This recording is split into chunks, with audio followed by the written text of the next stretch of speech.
How we doing, everybody? We are currently out at sea in Cabo, San Lucas, Mexico.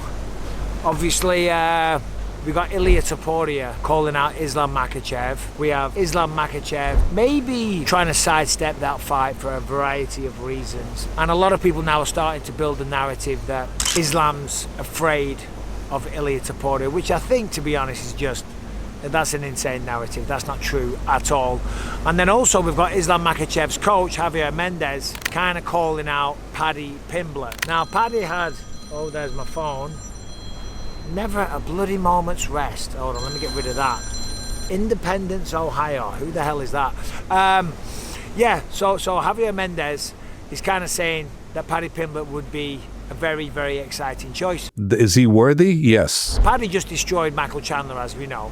So now he's 7-0 in the UFC. Fighting for a belt at that stage isn't unheard of. Conor McGregor, of course, you know, legendary career in the UFC. Will he come back? Will he fight again? We don't know, but I don't know if he will. Regardless, 6 fights is all it took him to fight for the featherweight championship of the world. Then he knocks out Jose Aldo in 13 seconds. So I understand why Islam's coach is saying that. Now, Khabib Nurmagomedov doesn't want Islam to fight Ilya. He says that if he fights Ilya, who was a 145er, he beats Ilya, and then Ilya loses again at 155, then it kind of downplays the achievement of beating Ilya Topuria, which I kind of get, I kind of understand. And of course, he's done that twice before. He's fought Volkanovski twice in a row. First time was close, second time knocked him out. But again, the narrative is like, oh, he's beating up smaller guys. And of course, last time out, he took on Renato Moicano on a few hours' notice, maybe 12 hours, whatever it was, I forget now. I'm out at sea and I've had a little tequila and pineapple. So if all the facts and figures and stats don't add up, shut up. Save it for the comment section. Are you intoxicated? But yeah, no, he took on Moicano on very, very short notice and beat him as well. So that's what they're afraid of. He only wants the biggest fights. Okay, when I say afraid, I mean that's why they're hesitant to take this fight. I think the fight to make is Ilya Topuria, right? I think that's a huge fight and one of the biggest fights that the UFC could put on right now. And I'm still hopeful that that will be the headliner for International Fight Week. I mean, what an incredible matchup that would be. Speaking of International Fight Week, this is not based on any insider knowledge from the UFC. I've got a feeling that we're going to see Khamzat Chimaev taking on Dricus du Plessis, of course. Khamzat, unbelievable force of nature, the way that he took out Robert Whittaker.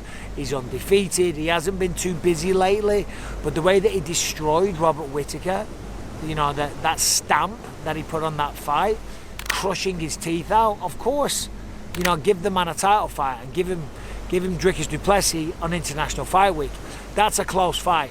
Dricus du Plessis, I think, would be by far the toughest fight. That sounds stupid because, of course, he is the champion, you know, but Khamzat's blown through most people. All right, there was Usman on very short notice, and then there was also Gilbert Burns, and of course the title fight's 5 rounds, so I would favour Dricus du Plessis in that matchup. But that's a perfect fight for International Fight Week. And also, Kyle Borhaio was just talking to Daniel Cormier, and he said that he's fighting Imavov.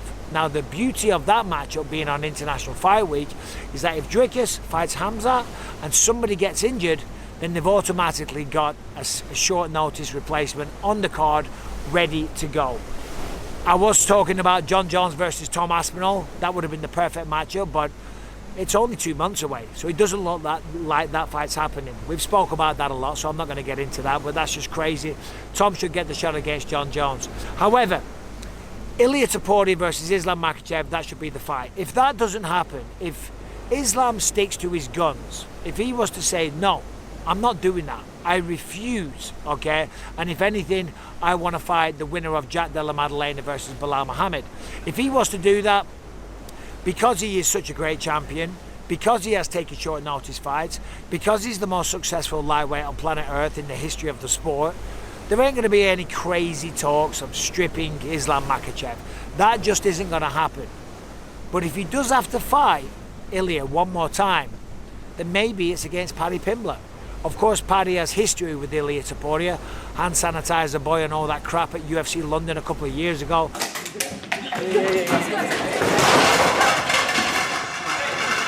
They got into a lot of beef. Paddy's moved up to 155. He's looking incredible. Ilia just called him out on the Joe Rogan podcast. Said Ilia versus Paddy at the Bernabeu Stadium in Spain. 80,000 people. What excites me more is the fight with Paddy. Really? Yeah, that fight excites me even more. That would be incredible. And what a matchup that would be. The only problem with Paddy versus Ilia is that you exclude one of them from these big matchups. Of course, Ilia Topuria, if Islam won't fight him straight away, has to fight one more, I'm sure he'd have no problem getting a win. The man's incredible, okay? I'm sure he could get a win at 155 and then fight for the belt, prove his legitimacy.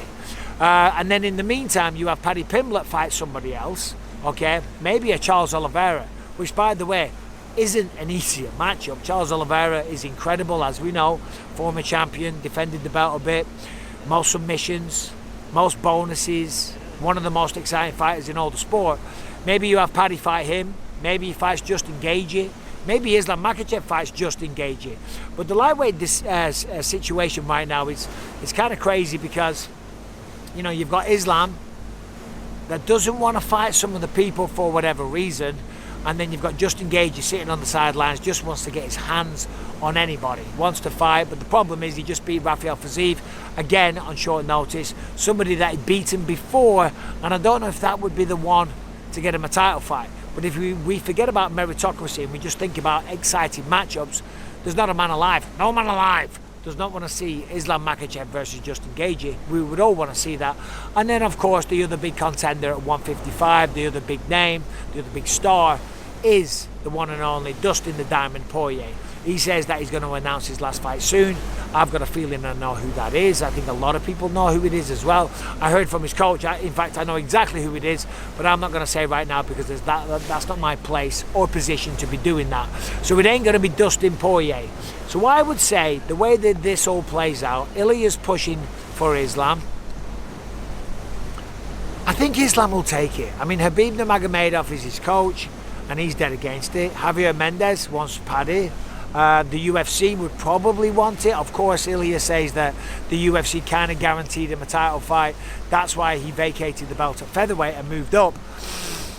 That doesn't mean it's going to happen. You know, the UFC might say that, and it's just like anything in life, in the world. You know, yes, you say something, but shit happens. The world moves on. So it's not like it's set in stone. It's not like it's contractually agreed, okay? So yeah, they might have said, yeah, we'll give you a title fight, but given all the current situations, given the way that Paddy Pimblett has just shocked the world and just wiped the floor with Michael Chandler, does that put him to the front of the line? I'm not sure. Let me know in the comment section. Dricus du Plessis versus Khamzat Chimaev. I think 100% that has to happen at International Fight Week. I mean, you want to talk about an international flavour. You got Dricus du Plessis, the South African, who I could not be a bigger fan of. I was hanging out with him after his last fight against Sean Strickland in Sydney. Him and the missus over there. And we met his beautiful lady as well. We had a couple of drinks. He's a lovely guy. He's an incredible champion. He fights his goddamn ass off. He's from South Africa, and then of course you got Khamzat, that's Chechnyan. I mean, talk about international flavour. We've got Imavov, who's Russian/French, versus Caio Borraio, that's Brazilian. The only thing we would be missing is an Englishman called Tom Aspinall taking on John Jones. However, because it has been a while, I don't think that fight's going to happen at International Fight Week. I think they would have announced it by now. And then if there was Tom versus Jones at the top of the headliner, because that would be the co-main event, I don't think they would have co-main event Islam versus Ilia Topuria, and then below that Khamzat versus Dricus du Plessis. They have done 3 title fights. Like when I fought George St. Pierre, it was me and George. There was Joanna Jędrzejczyk and Rose Namajunas, and TJ Dillashaw versus Cody Garbrandt. So they have done that, and they've done that multiple times.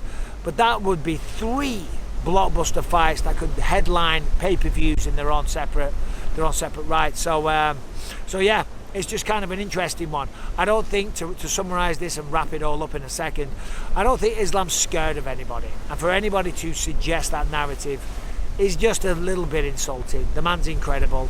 He's got well-rounded skills. And I think he could handle Paddy. I think he could handle Ilia Topuria. I think he could handle anybody like he's proven. You know, the real question is he the pound for pound greatest fighter on the planet? Not, is he scared of Ilia Topuria? By the way, when I say handle about those two, I don't mean that he would beat them. What I mean is that it would be a competitive fight. I mean, let's remember, Islam or his manager were talking about going up to 185 pounds. He wants to move up to 170 though, take on the winner of Belal Muhammad and Jack Della Maddalena. Maybe that's what he's waiting for. Of course, if it is Belal, he ain't going to fight Belal Muhammad. They've been training partners before. Habib Nurmagomedov has been very strict that anyone that shares his mat, that he bestows knowledge on and helps train and shows their kind of techniques and how they prep for a fight, that they can't fight. So they aren't going to fight. But if it's Jack Della Maddalena, then 100% Islam Makhachev has earned the right to move up to 170 pounds. I'm sure Jack Della Maddalena would have no problem taking on Islam either, because the pay-per-view sales would be through the roof. And of course, Jack, as a new champion, would be earning great money because, you know, you get a percentage of the pay-per-view as the champ. But still, there it is. There's just a few thoughts on what's going on in the lightweight division and the champion in Ilia Topuria. And to be honest, the biggest news out of all of this is what Paddy Pimblett's achieved. You know, Paddy Pimblett was a guy that was kind of discounted and kind of, you know, there was a lot of critics out there, and it's all from the Jared Gordon fight. And you can't hold that against him. And I'll be honest, I'll hold my hand up. Maybe I was guilty of that as well. When I saw that, I'm like, yeah, he's going to have a hard time penetrating the top 10 and even being the champion. But after that performance against Michael Chandler, mate, anything is possible. Anyway, as I said, we're currently on a yacht. We've been out here in Cabo San Lucas for a few days. Our first time here. We're having a good time, aren't we, babe? Yes. Cabo San Lucas. Downtown Cabo San Lucas, we weren't really feeling it. It's a lot of nightclubs, a lot of bars and stuff like that. A lot of people approaching you in the street trying to sell you hats and coke and weed and blow and all that type of stuff. But where we're staying is out of the madness. It's a beautiful restaurant, all-inclusive. We've never done an all-inclusive before because we always thought it was kind of, you know, kind of tacky or whatever. How good have these restaurants been, babe? Perfect. No, Michelin-style restaurants. There's 7 restaurants on the property. Everything's free. At the pool, the drinks, we had an unbelievable massage. We went to the spa. They had a bunch of treatments. There's cooking classes. We didn't do that. There's wine tasting classes. We didn't do that. What else is there, babe? There's been a lot of food. And I'll be honest, a few drinks as well. But come on, we're on holiday. I'm about to embark on a very, very, very busy summer period. I'll be flying all over the world. I'll be shooting a couple of movies as well. So thought we'd take the missus away. Do we get a smile there? There it is. That's the smile. That's about as good as you get. Well, listen, everyone, thanks for watching. Apologies for the lack of content lately because, as I say, I've been living my life and you know, just trying to look after my wife and my children before I start doing videos every day and getting really busy. Anyway, there it is. Cabo San Lucas is a great place. Just avoid downtown at night, I would say. In fact, saying that at night, I'm sure it's an incredible place if you're looking for a bit of partying and you want to hook up, or you know, you're with the lads and you're on a stag party or bachelor party if you're in America, or a bachelorette. In fact, we saw a bachelorette party on the boat before. They were having a good old time. So yeah, if you're looking for that, it's great, but where we are is nice and quiet and chill. Anyway, thanks for watching. Let me know what you think about the lightweight division. What fight ultimately do you think Islam Makhachev ends up taking? You know, after saying all of this, I kind of feel like if Jack Della Maddalena is the winner, that will be the matchup. Outside of that, I don't know, Paddy or Ilia. It's one of them. It's one of them for sure. Regardless, anyway, thanks for watching. Subscribe and ring the bell.